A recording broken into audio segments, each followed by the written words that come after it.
You think Louis Vuitton makes its money by selling bags and running ads. It doesn't. A bag that costs them around $250 to make sells for $4,450. That's not a typo. That's the whole business model in one sentence. Today, we're cracking open the real cash flow of Louis Vuitton, and by the end of this video, you'll understand why a company that basically never runs a single traditional advertisement is one of the most profitable brands on the planet. Let's get into it. Louis Vuitton started in 1854, not as a fashion house, as a trunk maker. Louis Vuitton himself built travel trunks for wealthy French families, and his flat-top trunks were actually a genuine innovation. Before him, trunks had rounded lids so rain would slide off, which meant you couldn't stack them. Louis Vuitton made his flat, so they could be stacked in train cars and ships. That one small design choice is basically why the brand exists at all. Fast forward to 1987. Louis Vuitton merged with a drinks company called Moet Hennessy. Yes, a luggage maker merged with a champagne and cognac company. That merger created LVMH, and a businessman named Bernard Arnault took control shortly after. Arnault is now one of the richest people alive, and Louis Vuitton is the crown jewel of an empire that also owns Dior, Fendi, Tiffany, and dozens of other luxury names. Now, let's talk real numbers. In 2025, LVMH as a whole brought in 80.8 billion euros. That's the entire group, all their brands combined. But here's the number that matters most for our story. The fashion and leather goods division, which is basically Louis Vuitton's home division alongside Dior, brought in 37.7 billion euros on its own. That one division alone generates about 75% of LVMH's entire operating profit. Louis Vuitton isn't just a brand inside the group, it's the engine. Let's talk about that bag again, because it's the key to everything. Industry analysts and former insiders estimate the material and labor cost of a typical Louis Vuitton bag lands somewhere between $150 and $600, depending on the model. Even the fancy stuff isn't as expensive to make as you'd think. One estimate broke down a bag that costs Louis Vuitton around $250 to actually produce. That same bag retails for $4,450. After costs, Louis Vuitton pockets somewhere around $1,800 in operating profit from that single bag. One bag, $1,800. If you did the math on that, you'd need to sell about 2.2 bags to make more profit than most people make in a week at a normal job.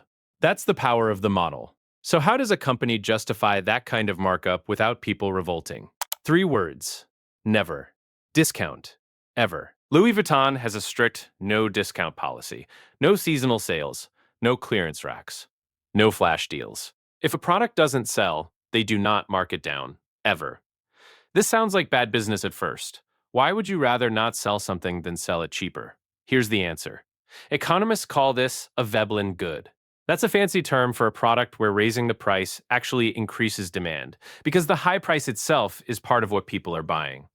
If Louis Vuitton bags went on sale, the people buying them for status would stop wanting them, because everyone could suddenly afford one. The exclusivity would evaporate overnight. This is also connected to one of the most talked about rumors in the fashion industry. For years, people have claimed Louis Vuitton burns its unsold inventory rather than discount it. Now, to be fair to you, I want to be accurate here. Louis Vuitton has never officially confirmed this, and fact checkers have found no hard proof of the exact practice. But other major luxury brands, like Burberry, have openly admitted to destroying tens of millions of dollars worth of unsold goods to protect their image. So while we can't confirm Louis Vuitton specifically burns bags, the broader industry absolutely does something like it. Whether or not the flames are real, the logic behind the rumor is real. Never let excess supply threaten the price. Here's another thing that separates Louis Vuitton from almost every other clothing brand on Earth. Zero manufacturing in Asia. Nike makes almost everything in Asia. Zara's parent company makes over half its products there too, because labor is cheaper. Louis Vuitton makes its leather goods exclusively in France, Spain, Italy, and the United States. That's not an accident. That's the entire point. Skilled artisan labor in Europe costs more, but it lets Louis Vuitton say, with a straight face, that every bag is genuinely handcrafted by trained workers, not assembled on a fast fashion production line. That story is worth billions. Let's talk about where the real money actually goes once it comes in. Marketing at Louis Vuitton doesn't look like normal advertising. You won't see many traditional commercials. Instead, the spending goes into massive runway shows, celebrity ambassadors, architecturally insane flagship stores, and cultural moments. In 2025 alone, Louis Vuitton opened a museum-like flagship in Shanghai, shaped like a cruise ship. That's not a store. That's a landmark. People fly to visit it the way they'd visit a tourist attraction. That's the marketing strategy. Build something so remarkable that people talk about it for free. Let's break down exactly where all that money actually comes from, because it's not just handbags. Stream 1 is leather goods. This is the big one. Bags, wallets, small accessories. This is the category most people picture when they hear the name Louis Vuitton, and it's still the largest single contributor to revenue. The margins here are the best in the business, for exactly the reason we already covered. Canvas and leather costing a few $100s, sold for thousands. Stream 2 is ready-to-wear clothing. Runway collections, seasonal drops, collaborations. Here's something interesting though. Clothing actually tends to have thinner margins than leather goods across the luxury industry. So why does Louis Vuitton spend so much money putting on massive fashion shows for clothes that aren't even the most profitable part of the business? Because those shows are marketing for the bags.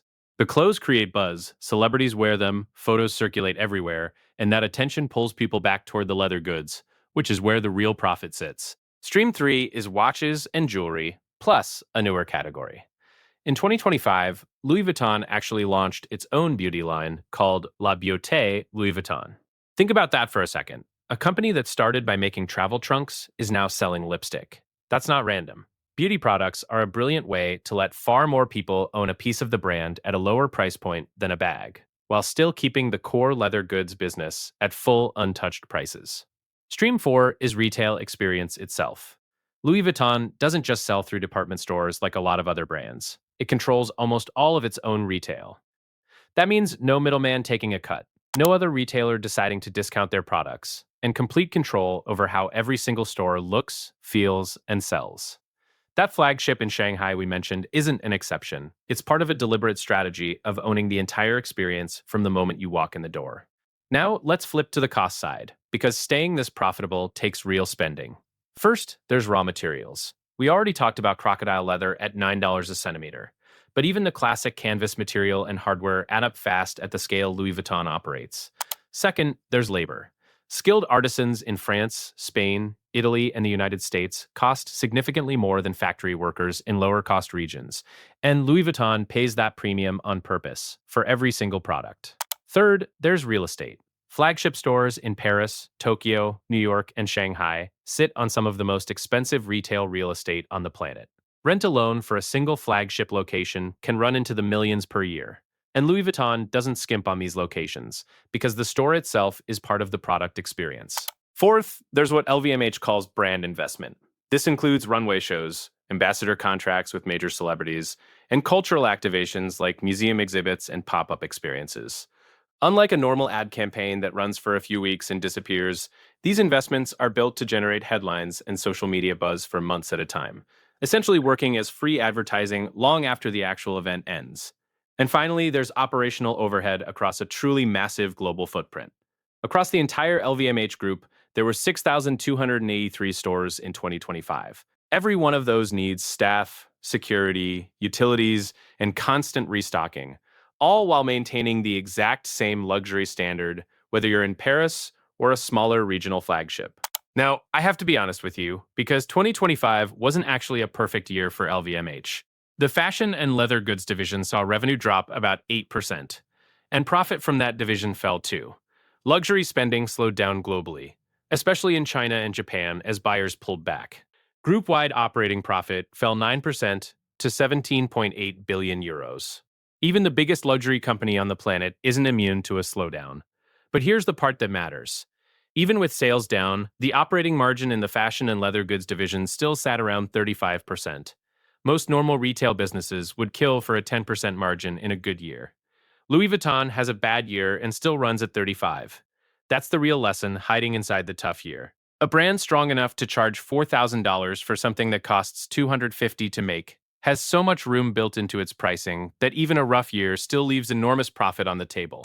Let's get into some genuinely surprising facts most people don't know. Fact 1.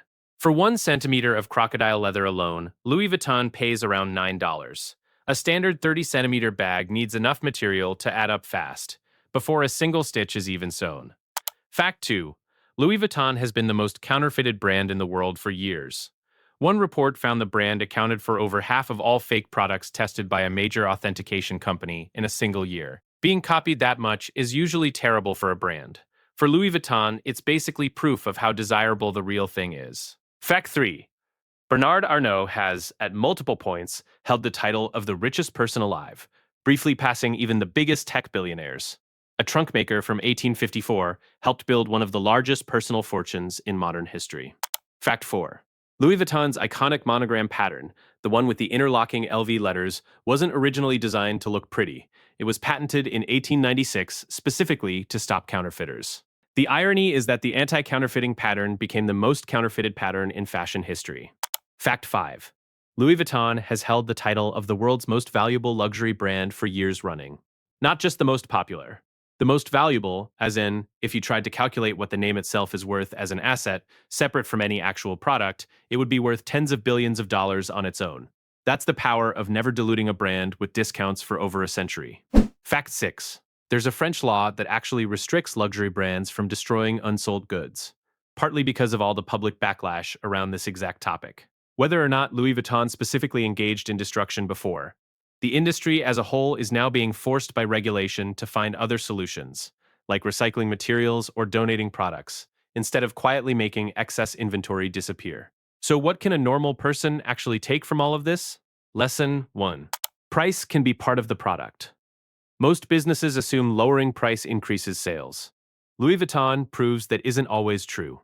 If you're selling something built on trust, craftsmanship, or status, cutting the price can sometimes cut the very reason people wanted it. Lesson 2. Never discounting builds discipline. It's tempting, especially for small businesses, to run constant sales to chase quick revenue. Louis Vuitton shows that consistent pricing builds long-term trust, even if it means turning away short-term sales. Lesson 3. Your story is worth paying for. That Shanghai flagship shaped like a ship isn't really about selling more bags that day. It's about creating something people remember and talk about for free, which is worth more than most paid ads ever could be. Lesson 4. Even giants have bad years. LVMH's profit dropped in 2025, and that's completely normal. The real test of a strong business isn't whether it avoids bad years. It's how much cushion it is built in so a bad year still doesn't hurt that badly. Lesson 5. Own your distribution when you can. Louis Vuitton controls almost all of its own stores instead of relying on other retailers to sell its products.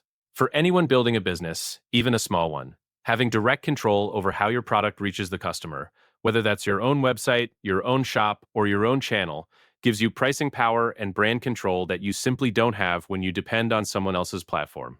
So, there you go. A trunk maker from 1854 turned into a company that can pocket $1,800 of pure profit from a single bag, using almost no traditional advertising, refusing every single discount, and building stores that look more like museums than shops. Louis Vuitton doesn't just sell leather goods. It sells the idea that some things are worth more precisely because they cost more. If this broke down something you never knew, smash that like button. It genuinely helps this channel grow. Subscribe if you want more real breakdowns like this one, and drop a comment telling me which brand you want broken down next. Until next time, this has been Money Bruh, and I'll see you in the next one.